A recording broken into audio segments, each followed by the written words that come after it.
नमस्कार, जय श्री राम। स्वागत है आप सभी का पुनः एक बार। आज का विषय है चंद्रमा। जन्म कुंडली में चंद्रमा 7वें भाव से 12वें भाव तक प्रत्येक भाव में अलग अलग होने से क्या उसका प्रभाव पड़ता है जीवन में जातक के। 7वें भाव का चंद्रमा जातक को आकर्षक व्यक्तित्व देता है। ऐसा जातक कामी, पत्नी भक्त और सुंदर पत्नी वाला होता है।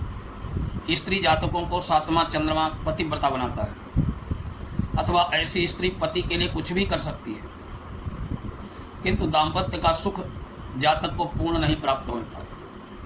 पाप प्रभाव में या क्षीण चंद्रमा कृष्ण पक्ष का हो तो जातक निर्धन हो जाता है, किंतु शुक्ल पक्ष का चंद्रमा हो तो जातक को धनवान बनाता है। लाल किताब के अनुसार 7वें भाव का चंद्रमा लक्ष्मी का अवतार कहा जाता है।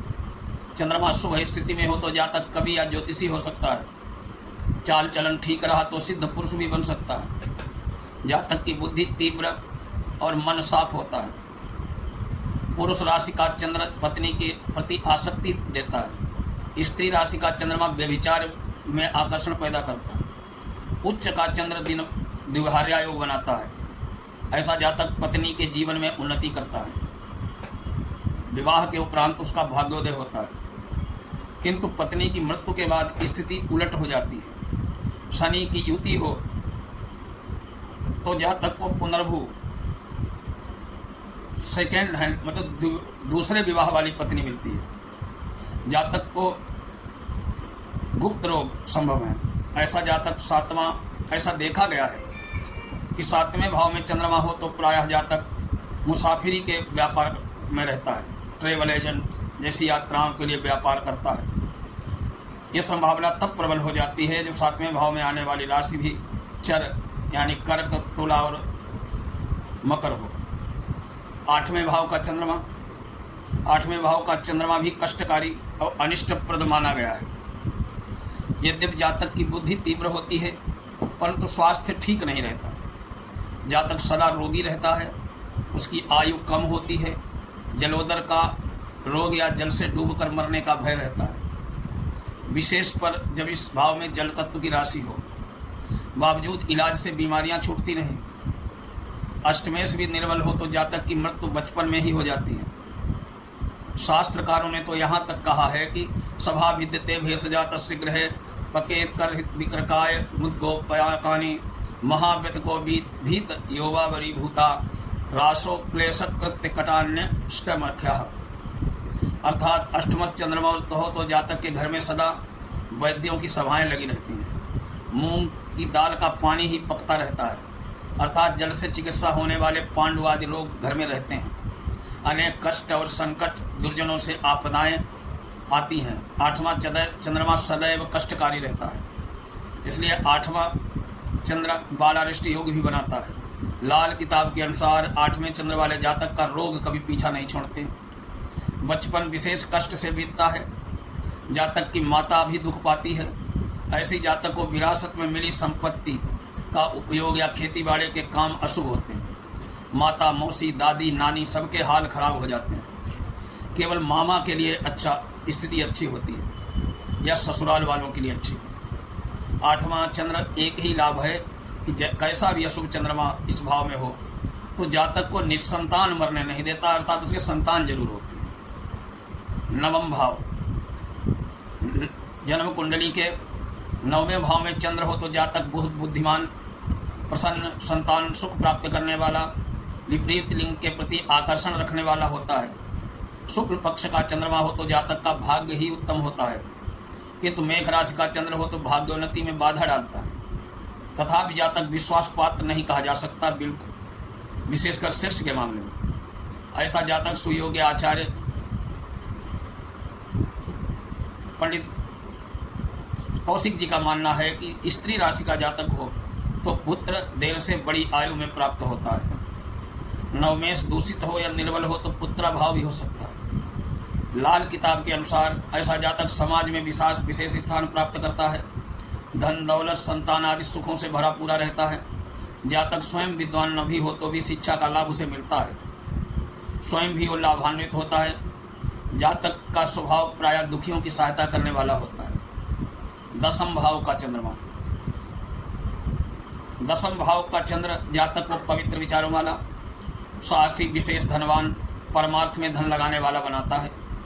शास्त्रीय मत से दसवें भाव का चंद्रमा जातक को धर्म कर्म करने वाला, बंधुओं द्वारा सुख पाने वाला, राजा द्वारा धन प्राप्त करने वाला, युवा स्त्रियों का साथ हास्यालाप करने वाला, किंतु उसे प्रथम पुत्र के से अल्प सुख मिलता है। प्रायः प्रथम पुत्र शीघ्र मर जाता है।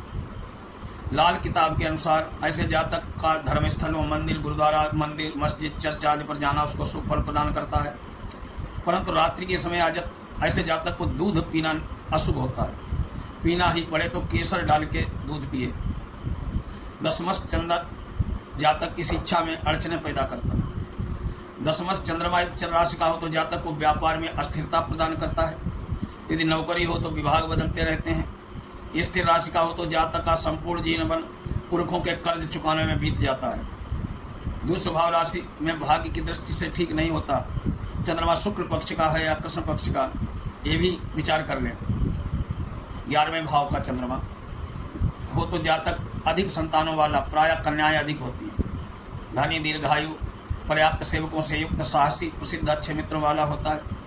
इसी भाव में चंद्रमा का साथ गुरु हो तो प्रसिद्ध और अच्छे मित्रों वाला भी होता है।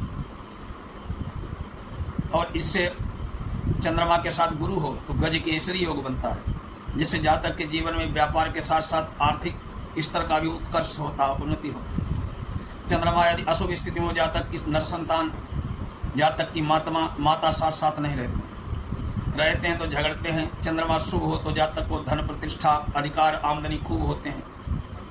देखने में आया है कि ऐसे जातक या तो खूब बहुत शिक्षित होते हैं या नहीं के बराबर होते हैं।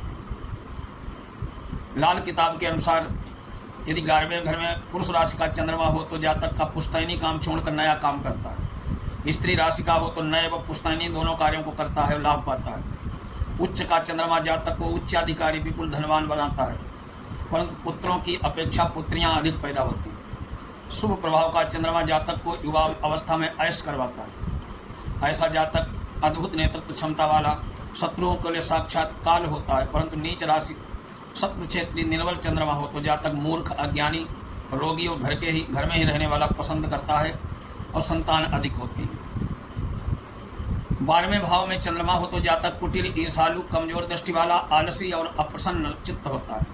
ऐसे जातक को अपयश, अपमान और कलंक झेलना पड़ता है। भूतकाल को याद करके उसे भरना उसका स्वभाव बन जाता है। अपना थोड़ा भी दुख उसे बड़ा मालूम होता है। ऐसे जातक के जीवन में खुशी के बाद तुरंत दुख की स्थितियाँ बनती रहती हैं। चंद्रमा अशुभ हो तो जातक को पैतृक संपत्ति को उजाड़ के रख देता है। लाल किताब के अनुसार चंद्र निर्बल शत्रु क्षेत्रीय हो तो जातक दुर्बल, कफ रोग से पीड़ित, शीघ्र क्रुद्ध होने वाला, धनहीन, कलहपूर्ण दाम्पत्य वाला, संदेहास्पद चरित्र वाला होता है। कृष्ण पक्ष का चंद्रमा हो तो जातक कंजूस होता है। उसे राज्य पक्षियों से दंड और जुर्माने का भय रहता है। कोई भी उसका यकीन नहीं करता है। उच्च चंद्रमा हो तो जातक को उसके किसी संबंधी की संपत्ति मरने के बाद मिलती है। खेती भी लाभ होता है, परंतु पत्नी से उसके संबंध अच्छे नहीं रहते। पुनर्विवाह की संभावना बनती है। कन्या राशि में चंद्रमा हो तो जातक को पिता का थोड़ा कर्ज चुकाना पड़ता है। जल राशि का चंद्रमा पुत्र अधिक देता है। जातक का संतान से अगाध प्रेम होता है, किंतु रेस, सट्टा, जुआ आदि में उसकी रुचि पैदा होती है। ये आज का 7वें से 12वें भाव तक का 6 भावों का चंद्रमा का विश्लेषण। कल फिर मिलेंगे। कल मंगल का जन्म कुंडली में 12 भाव फल बताएंगे। तब तक के लिए नमस्कार।